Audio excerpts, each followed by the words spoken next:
Hello everyone, কেমন আছো তোমরা সবাই? নিশ্চয়ই খুব ভালো আছো, সুস্থ আছো। আমরা খুব ভালো আছি। আমার একটা নতুন ব্লগে তোমাদের অনেক অনেক অনেক স্বাগত জানিয়ে আজকের ব্লগটা শুরু করলাম। আশা করি তোমাদের এই ব্লগটা দেখতে খুব খুব খুব ভালো লাগবে। আর ভালো লেগে থাকলে অবশ্যই সাবস্ক্রাইব করে পাশে থেকো। তোমরা ভাবছো যে আমি আজকে এই সকাল সকাল কেন রান্নার সমস্ত তোড়জোড় শুরু করে দিয়েছি। মাটন, তারপর এদিকে পেঁয়াজ কুচি, আদা রসুন এইসব নিয়ে ব্লগটা শুরু করছি কেন, নিশ্চয়ই তোমরা ভাবছো। কারণ আজকে অনেক রান্নাবান্না করতে হবে, সকাল থেকে রান্নাবান্না তোড়জোড় শুরু করে দিয়েছি। আর সমস্তটা রেডি হয়ে গেছে রান্নাবান্না শুরু করব বলে। আর এখানে আদা রসুনটা পেস্ট করে নিচ্ছি। আর হ্যাঁ, তোমাদের জানাতে ভুলেই গেছি যে এত রান্নার তোড়জোড় কিসের জন্য। কারণ আজকে আমাদের বাড়িতে আমাদের একটা বন্ধু আসবে, তো সেই জন্যই এত কিছু রান্নাবান্না করা। তার আমি এখানে মাটনটা অলরেডি বসিয়ে দিয়েছি। মাটন রান্নাটা একটু সকাল সকালই আমি বসিয়ে দিলাম, কেন বলো তো, মাটনটা তো সেদ্ধ হতে অনেকটাই টাইম লাগে সেই জন্য।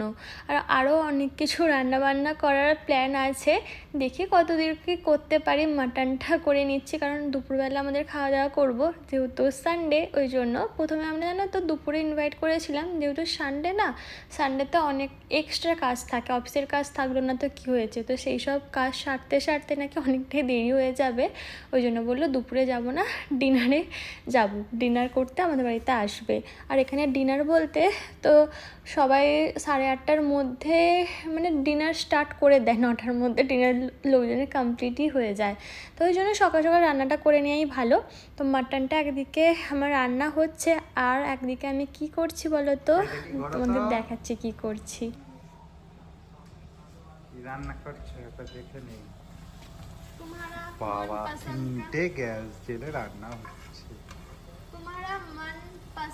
আর এখন আমি বিরিয়ানির প্রিপারেশান করছি, অলমোস্ট ডান। শুধু জাস্ট সমস্ত ইনগ্রিডিয়েন্টসকে হালকা হালকা উপর থেকে ছড়িয়ে দেবো, জাস্ট মিক্সিংটাই বাকি আছে। তারপরে হচ্ছে 15 মিনিটের মতো একদম লো ফ্লেমে বসিয়ে রাখবো, তারপরে বিরিয়ানি ডান।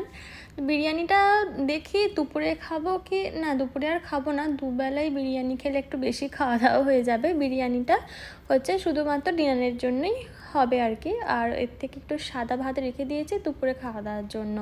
আর দেখো সমস্ত মশলা দিয়ে দিয়েছি, আর এখন ওপর থেকে একটা ফয়েল পেপার দিয়ে কভার করে দিয়েছি, আর তার উপরে ঢাকনাটাও দিয়ে দিয়েছি। এবার এটা 15 মিনিটের মতো একদম লো ফ্লেমে বসিয়ে রাখবো, তাহলে বিরিয়ানির ডান। আপাতত দুটো রান্না হয়ে রইল। আর তারপরে আর যা যা করবো সেটা তো তোমার সাথে অবশ্যই শেয়ার করব। হ্যাঁ, আর তোমাদের বলতে ভুলে গেছি আমাদের মানে কোন বন্ধু আসবে। আসলে দীপানের নেদারল্যান্ডসে আসার পর অনেকেই বন্ধু হয়েছে।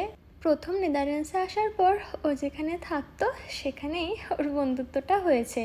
ওরা 3-4 জন মিলে একসাথে থাকতো, তো ওখান থেকে একটা বন্ধুত্বের সম্পর্ক মানে তৈরি হয়েছে, আর এখন খুব ভালো বন্ধু হয়ে গেছে। তো মানে সেই বন্ধুটাকেই ইনভাইট করেছি। আর আমি এখানে ফ্রাই করছি প্রন পকোড়া, যেটা খেতে খুবই টেস্টি হয়। প্রথমে একদম হালকা ফ্রাই করে নেব সবগুলো, তারপরে আবার সেকেন্ডবার ডিপ ফ্রাই করব। আর এখানে আমাদের বন্ধু চলে এসেছে, দীপান্ত গল্প করছে, আর আমি এখানে তাড়াতাড়ি তাড়াতাড়ি করে পকোড়াগুলো ফ্রাই করে নিচ্ছি। চিকেন পকোড়া বানিয়েছিলাম আর প্রন পকোড়া বানিয়েছিলাম, এটা খেতে খুবই টেস্টি। তবে ভিডিও ক্লিপস খুবই সামান্য নিয়েছি, গল্প করতে এতই ব্যস্ত ভিডিও তোলাই হয়নি। ভিডিওটা ভালো লেগে থাকলে অবশ্যই সাবস্ক্রাইব করে বেল বাটনটা ক্লিক করে দিও, আর নতুন ভিডিওর জন্য অপেক্ষায় থেকো। বাই।